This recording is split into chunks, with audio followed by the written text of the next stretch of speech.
بسم اللہ الرحمن الرحیم. ٹھیک ہے، تو یہ عہد. تو اب ایک مرتبہ وہاں پہ معاد اور ایک قیامت کا تھوڑا سا اثر نظر آئے گا. البتہ ایک اور بات کہتے چلوں، اللہ کے ناموں میں سے ایک نام بھی عود ہے. اور ہمارے کے ساتھ عادل علوی ہمیشہ کہا کرتے تھے کہ جب سفر سے پلٹ رہے ہوں تو 80 دفعہ العود پڑھیں تو انشاءاللہ سفر بخیر رہے گا اور پلٹ کے بھی خیر و عافیت سے واپس آئیں گے. العود 80 دفعہ. یہاں پہ چلیں، میں نے کہا ایک تبرکن ان کا وظیفہ بھی دیتے چلیں. خصوصاً اگر زیارات پہ گئے ہوں تو زیارت سے پلٹتے ہوئے العود 80 مرتبہ ضرور پڑھیں تاکہ پلٹ کے دوبارہ زیارت نصیب ہو.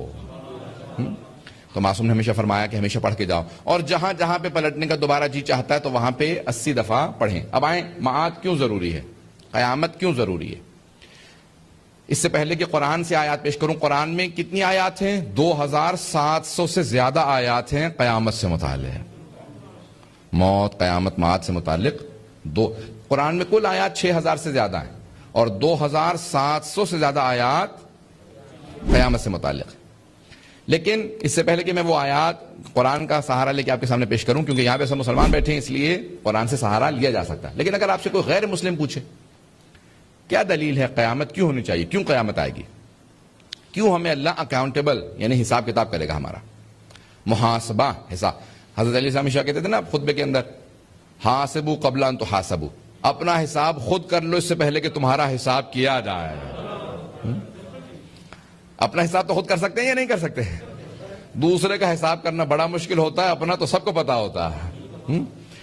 حاسبو قبل ان تحاسبو، اپنا حساب خود کر لو اس سے پہلے کہ تمہارا حساب کیا جائے. اپنا حساب خود کر لو. پھر معصوم فرماتے ہیں مومن کی علامات میں سے ایک علامت یہ ہے کہ اس کا حافظہ اچھا ہوگا، بوڑھا ہو جائے گا، وہ جو جوانی میں گناہ کیے ہیں وہ اسے یاد آتے رہیں گے.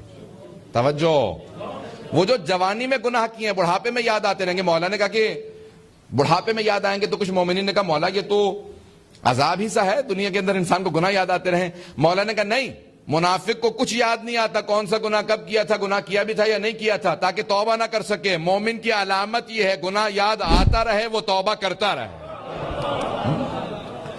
وہ توبہ کرتا رہے تو اللہ اس کو بار بار یاد دلاتا، فلاں گناہ کیا تھا، بار بار یاد آئے گا، اپنی سرزنش کرے گا، اپنی ملامت کرے گا. ملامت جب کرے گا تو خود بخود توبہ پلٹ کے جانے کا نام ہے. رجعت، پلٹ کے جانا. عود، رجعت، انا للہ و انا الیہ راجعون، ہم اللہ کی طرف سے آئے ہیں، پلٹ کے اللہ کی طرف جائیں گے.